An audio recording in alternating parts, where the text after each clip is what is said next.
In 1884, in Calhoun County, Georgia, a white mob lynched two little black girls. Their names were Emma Mike and Lily Mike. Emma was 6 years old. Lily was 4. 4 years old.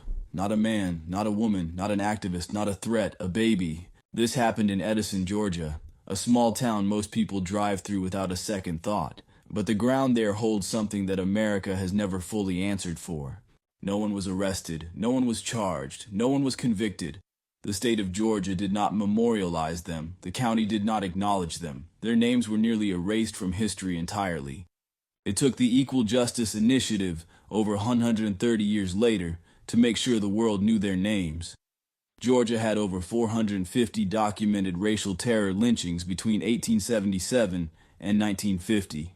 But even in that brutal count, the murder of two little girls stands as something that should stop every single one of us cold. Emma Mike, Lily Mike, say their names, drop their names in the comments so this story never gets buried again, and follow Black Georgia Hidden History because the stories they tried to erase are exactly the ones we refuse to forget. This is one of the worst execution methods in history. The heretic's fork was a cruel device designed not to kill quickly, but to trap a person in a nightmare of exhaustion and fear. The instrument itself was deceptively simple. A small metal rod with two sharp opposing prongs on each end. One end was placed under the victim's chin, while the other was forced into the upper chest, just below the throat. The device was then strapped tightly around the neck with a metal collar. At first glance, it didn't seem immediately deadly, but that was precisely the point. The prongs prevented the victim from lowering their head. Even the slightest attempt to rest would cause the spikes to drive deeper into their flesh. This meant the victim could not sleep. If they nodded off from exhaustion, the sharp tips would stab into their throat and chest, jolting them awake with intense pain. Over time, sleep deprivation, blood loss, and infection slowly destroyed the body and mind. The torment could last for days. The heretic's fork was often used during the era of religious persecution, forcing the accused to remain awake while enduring constant agony and humiliation. It was a punishment designed not just to cause pain, but to break a human being completely. Walked into flames with her head held high. They burned her alive, but they couldn't kill what she represented. Her name was Sarah Bassett, an enslaved woman in Bermuda, 1730. Elderly, valued by her masters at less than $200 in today's money. They called her useless because of her age. But Sarah had knowledge they feared. She knew medicine, herbs, poisons. December 18th, 1729. According to trial records, Sarah gave her granddaughter, Beck, 3 types of poison: ratsbane, manchineel root, and something called white toad. Beck was enslaved by Thomas and Sarah Foster. Sarah Bassett instructed her granddaughter, one poison hidden in the kitchen for inhalation, another mixed slowly into the Foster's food to mimic a wasting disease. But another enslaved woman, Nancy, found the poison and told the masters. June 2nd, 1730, Sarah Bassett stood trial. Beck testified against her own grandmother, likely to save her own life. 10 white citizens testified. Sarah denied everything.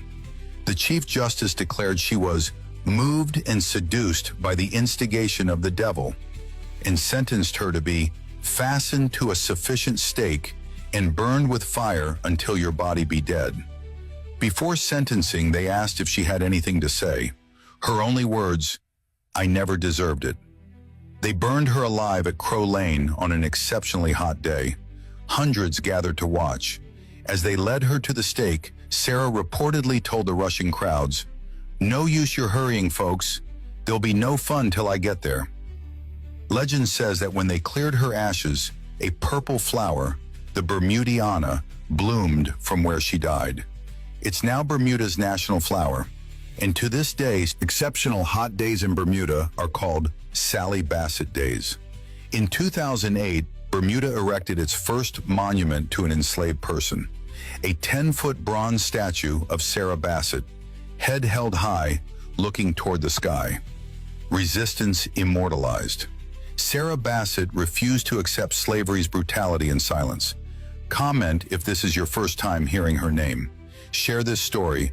Follow Black History Unfiltered for the resistance they tried to erase. Enslaved black women were forced to breed, then had their children taken and sold. 1808, America. The transatlantic slave trade is officially banned. No more ships from Africa. Plantation owners panic. The cotton fields of the Deep South need more labor than ever. So they breed human beings like livestock. Virginia becomes the breeding capital of America. Plantation owners build massive farms. 12-foot walls topped with iron spikes. Inside, enslaved men and women are forced to mate with hoods over their heads, so they can't see each other, so they don't form attachments.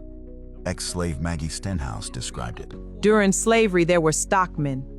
They was weighed and tested. A man would rent the stockman and put him in a room with some young women he wanted to raise children from. Enslaved men selected for size and strength, forced to father as many children as possible. One man named Luke Blackshear was labeled the giant breeder. He fathered 56 children. Girls as young as 13 forced into childbearing. They worked the fields until they gave birth, returned to work days later. Their children were their owner's property. The law made it official. Any child born to an enslaved woman is automatically enslaved, no matter who the father is. One facility in Richmond became notorious, Robert Lumpkin's compound, known as the Devil's Half Acre. Enslaved men forced to rape women with bags over their heads, watched by overseers, documented like livestock records. Some breeding farms exported 20,000 enslaved people every month. By 1860, enslaved people were worth $4 billion. More than all of America's gold, silver, currency, and southern farmland combined. The southern economy was not cotton. The southern economy was people, bred, bought, and sold. After the Civil War, Lumpkin's compound was sold. Eventually, it became Virginia Union University, a black university, built on the exact ground where black people were bred like animals. 5 horrifying facts about slavery they don't teach in school. Number 1, old slaves not capable of working were force-fed burning hot coals and gunpowder as a form of punishment. Then they added salt and spices to burn it even more. Number 2, breeding farms. Enslaved women were treated like livestock. Owners forced pregnancies for profit, and their children were sold before they could even speak. Number 3, there was a game where they buried an enslaved child with only his head above the ground and then had their kids kick it until it fell off. 4, white doctors performed surgeries on enslaved black women without anesthesia, believing they felt no pain. We built modern gynecology, but the credit went to white physicians. People lived through it. Comment Health, and I'll send you all the facts. Follow me. I'm Ruth Whitfield. I share daily health guidance to help black families live better.